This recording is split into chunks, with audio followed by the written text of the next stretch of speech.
A Matriz Divina, de Gregg Braden. Quando o milagre para de funcionar. Os resultados da ligação mente-corpo com determinados tipos de oração estão bem documentados na literatura de referência. Com base em vários estudos e testes de campos desenvolvidos em importantes universidades de países destroçados pela guerra, constatou-se claramente que o modo de nos sentirmos dentro do nosso corpo não só nos afeta, como também afeta o mundo ao nosso entorno. A relação entre nossas experiências interiores e exteriores parece explicar por que algumas formas de oração nos dão poder. Ainda que não se compreenda o porquê dessas orações funcionarem tão eficientemente, é fato comprovado que elas atingem os resultados almejados. Entretanto, um mistério também paira sobre esse assunto. Conforme os estudos, o impacto positivo das orações parece durar apenas durante o período em que elas estão ocorrendo, cessando quando elas se interrompem. Seus efeitos aparentemente terminam juntamente com a duração das orações. Por exemplo, durante os experimentos das orações pela paz, os estudos mostraram claramente que havia um declínio estatisticamente significativo nos indicadores mais importantes observados pelos pesquisadores. A incidência dos acidentes de tráfego, as entradas nos prontos-socorros dos hospitais e até mesmo os crimes violentos contra a comunidade diminuíram bastante. Na presença da paz, tudo o que poderia acontecer era paz. Entretanto, por mais interessantes que possam ser esses resultados, o que eles demonstraram a seguir continua sendo um mistério para os estudiosos desse efeito. Quando os experimentos foram interrompidos, a violência voltou, algumas vezes atingindo níveis ainda maiores do que os registrados na época do início dos experimentos. O que aconteceu? Qual a razão de cessarem aparentemente os resultados das medições e orações? A resposta para essas perguntas pode ser a chave para a compreensão da qualidade da consciência criada. O que aconteceu foi que os treinandos interromperam o que estavam fazendo. Eles cessaram suas meditações e orações. Era essa a resposta para o mistério. Partindo do princípio de que a escolha da realidade tem a duração de um instante, é natural que o efeito dessa escolha termine se pararmos de sentir a existência da realidade escolhida. Nosso poder de fazer a realidade acontecer será de curta duração se presumirmos que os sentimentos de cura, paz e abundância são experiências que duram apenas poucos minutos por dia. Entre os experimentos modernos e as instruções dos textos antigos, sabemos que fazer a realidade acontecer é mais do que normalmente fazemos. Na verdade, é aquilo que somos. Princípio 11. Durante a vida, temos de nos transformar nas experiências que escolhemos ter no mundo. Caso a escolha recaia sobre o ato de sentir, como estamos sentindo o tempo todo, estaremos fazendo escolhas constantemente. Podemos sentir gratidão pela paz no mundo com convicção, pois sempre existirá paz em algum lugar. Podemos sentir a satisfação de sermos amados pelos nossos entes queridos, porque nós nos curamos e nos renovamos todos os dias. Isso pode ser precisamente o que as versões aramaicas dos evangelhos tentavam transmitir às gerações futuras pela linguagem que nos deixaram há quase 2000 anos. Pode muito bem tratar-se do efeito descrito no texto gnóstico do Evangelho Perdido de Tomé. Abre aspas. Aquilo que tendes vos salvará se o manifestardes. Aquilo que não tendes em vosso interior vos matará, se não o tiverdes dentro de vós. Fecha aspas. Ainda que a admoestação seja breve, a implicação é poderosa.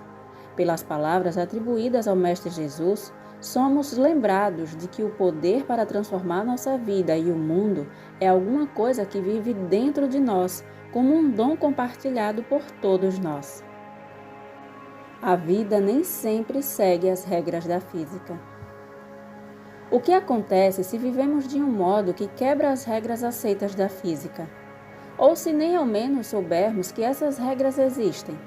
Será que poderíamos seguir o exemplo das partículas quânticas, que parecem fazer justamente isso? O bom senso nos diz que, se determinada coisa existe em algum lugar, certamente não poderia simultaneamente existir em outro, não importando do que se trate. Entretanto, os experimentos mostraram de maneira precisa justamente a ocorrência dessa existência simultânea. A pergunta óbvia que tais descobertas suscitam é: se o que está no mundo pode estar em dois lugares ao mesmo tempo, uma vez que fazemos parte do mundo, por que não poderíamos fazer o mesmo? Por que não podemos executar nossas obrigações no local de trabalho ou na sala de aula e aproveitar uma praia ensolarada ou escalar um desfiladeiro em qualquer outro lugar ao mesmo tempo? Conquanto nos indaguemos de tempos em tempos se isso pode ocorrer, trata-se apenas de uma possibilidade fantasiosa, não é mesmo? Quando ouvimos falar que algo pouco usual está acontecendo em muitas ocasiões, envolvendo indivíduos diferentes, normalmente existe um fundo de verdade nesses relatos. Ainda que as especificidades possam variar, muitas vezes é possível acompanhar o tema subjacente até o acontecimento real. A história do dilúvio universal é um exemplo perfeito do que estou mencionando. Por toda a história e em inúmeras culturas, existe um tema praticamente universal recontado muitas vezes. Ocorrendo em vários continentes, em diversas línguas e com diferentes pessoas, a história e os resultados são praticamente os mesmos. Ainda que os detalhes variem, a história é, de modo semelhante, entremeada com relatos de pessoas capazes de estar em dois lugares ao mesmo tempo. Isto é, de aparecerem fisicamente em locais diferentes no mesmo instante. Muitas vezes, esses feitos são atribuídos a praticantes de yoga, indivíduos que de algum modo dominaram com maestria uma capacidade adormecida. Nem sempre, entretanto. O fio que parece unir esses relatos é a ideia de que aqueles que podem estar em dois lugares ao mesmo tempo geralmente dominam e de maneira magistral as emoções humanas, tais como o amor e a compaixão. Com muita frequência, os relatos são associados com afazeres sagrados de santos e estão bem documentados por missionários, nativos e outros que são tidos como testemunhas fidedignas dos milagres. Dentre os muitos exemplos bem documentados de episódios de bilocação, destaca-se o fato acontecido com São Francisco de Paula, em 1507. Enquanto o santo homem desempenhava suas funções no altar, as pessoas que tinham vindo vê-lo o encontraram profundamente concentrado em oração e decidiram não perturbá-lo. Ao saírem, entretanto, ficaram muito surpreendidas ao vê-lo fora da igreja, que tinham acabado de deixar. Não estava sozinho, além de tudo. Falava com habitantes locais e com os transeuntes por perto. Rapidamente correram de volta à capela, somente para tornar a vê-lo lá na mesma posição. Ele ainda estava lá, absorto em suas orações. De algum modo, por meio de misteriosa consciência associada com o estado de meditação profunda, São Francisco de Paula tinha aparecido para as mesmas pessoas em dois locais diferentes e ao mesmo tempo. Enquanto isso, Maria de Agreda, uma freira que viveu 46 anos em um convento em Agreda, na Espanha, entre 1620 e 1631, relatou mais de 500 jornadas transoceânicas rumo a uma terra distante. No que se refere aos que a conheceram e viveram com ela, ela nunca saíra do convento para ir a parte alguma. No entanto, tinha consciência de ter voado, entre aspas, para um lugar distante, a qual sempre se referia como fazendo parte de suas experiências de êxtase. Tal fenômeno poderia ser atribuído nos dias de hoje a um relato de mais de 300 anos de visão remota. Abre parênteses, capacidade de testemunhar e perceber eventos à distância pela consciência direta de um local preciso. Fecha aspas. Exceto por uma curiosa diferença. Maria de Agreda não apenas visitou as terras que descreveu, como também deu aulas sobre a vida de Jesus para os indígenas que ali encontrava. Ainda que ela falasse somente o espanhol, sua língua materna, os indígenas podiam compreendê-la. enquanto ela estava compartilhando os ensinamentos de um grande mestre com eles. A documentação de suas visões foi feita quando o arcebispo do México, Dom Francisco Manzo e Zuninga, ouviu acerca de sua experiência. Quando os missionários que ele enviou para investigar chegaram ao local, ficaram surpresos ao descobrir que os indígenas da área já tinham sido instruídos sobre a vida de Jesus, e tão bem que decidiram batizar imediatamente no local a tribo inteira. Quase uma década depois, as jornadas místicas de Maria de Agreda finalmente foram consideradas autênticas. Conquanto, sob o jugo de seu voto de obediência eclesial, ela fez a descrição em seus menores detalhes daquela terra em que jamais estivera fisicamente presente. Sua descrição foi tão completa que ela incluiu as sutilezas do clima e da mudança de estações, bem como as nuances de cultura e as crenças das pessoas a quem ela ensinou. Uma vez concluído um rigoroso exame eclesiástico, as jornadas místicas de Maria Agreda foram reconhecidas como autênticas pela Igreja, e ela passou a receber a consideração devida ao mais alto escalão atribuível a místicos do passado. Nem todos os relatos de bilocação datam dos sombrios anos do século XV e XVII. Durante a Segunda Guerra Mundial, houve vários episódios de homens sagrados aparecendo em muitos lugares simultaneamente. Um dos mais bem documentados é o caso do místico Padre Pio, da Itália. Tendo prometido à população que a cidade de San Giovanni Rotondo, ocupada pelos nazistas, seria poupada da destruição pelas forças aliadas, ele apareceu em plena luz do dia, de uma maneira rara, até mesmo para casos de bilocação.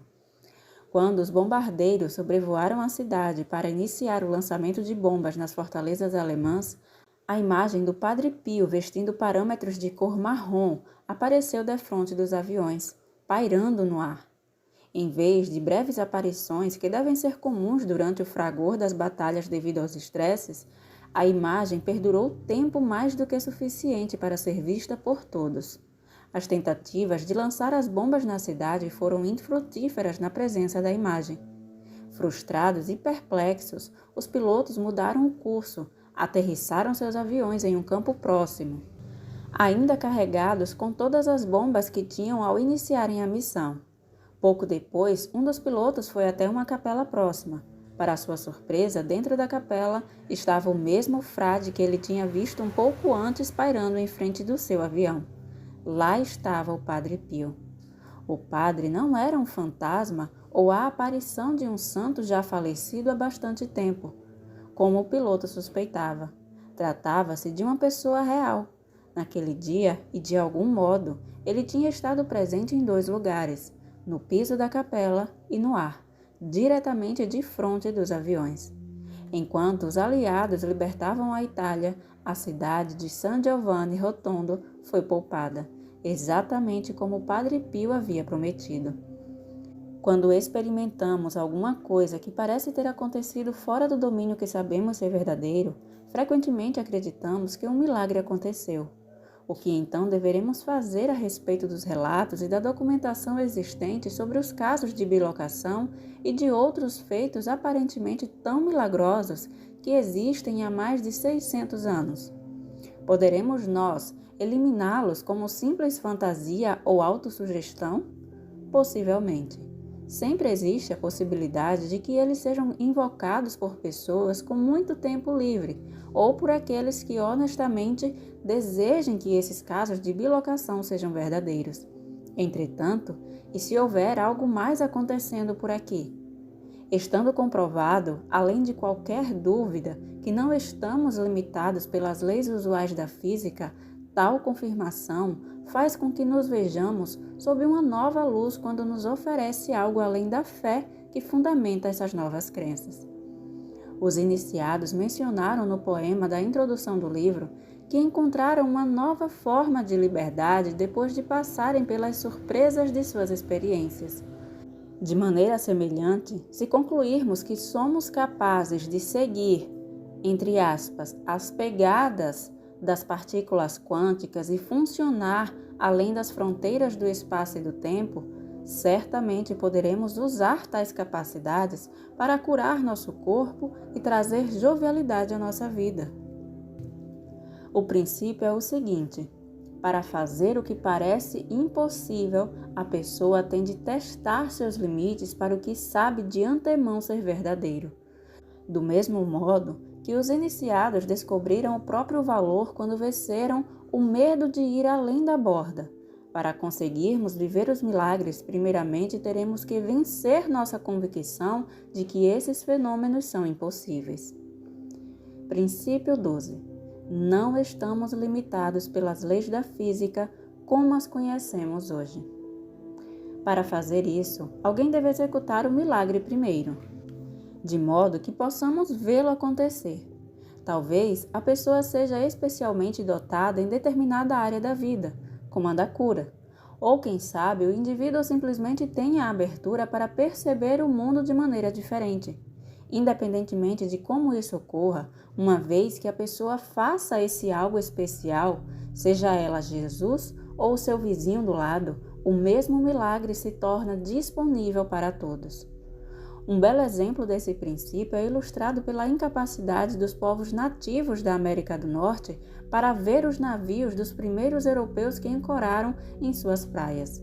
O conceito de um imenso barco de madeira com enormes mastros e velas era tão estranho para eles que lhes faltava um ponto de referência para o que estavam vendo. Do mesmo modo que nossa visão é incapaz de detectar os fotogramas individuais de um filme, os olhos dos nativos certamente poderiam distinguir a silhueta dos navios no horizonte. E assim como nossos cérebros tentam entender o que estamos vendo fundindo os fotogramas na experiência contínua do filme, os navios também tentaram fazer o mesmo. O problema foi tentar o que jamais havia sido feito anteriormente. Nas suas experiências coletivas, nada revelara aos nativos como ver um navio europeu. Foi então que o curandeiro da tribo semicerrou os olhos e usou sua visão de modo ligeiramente diferente, começando nesse momento a distinguir os navios. Depois que ele tomou essa atitude, todos no grupo foram capazes de ver o que horas antes tinha sido invisível. Tudo dizia respeito ao modo como as pessoas se permitiam perceber.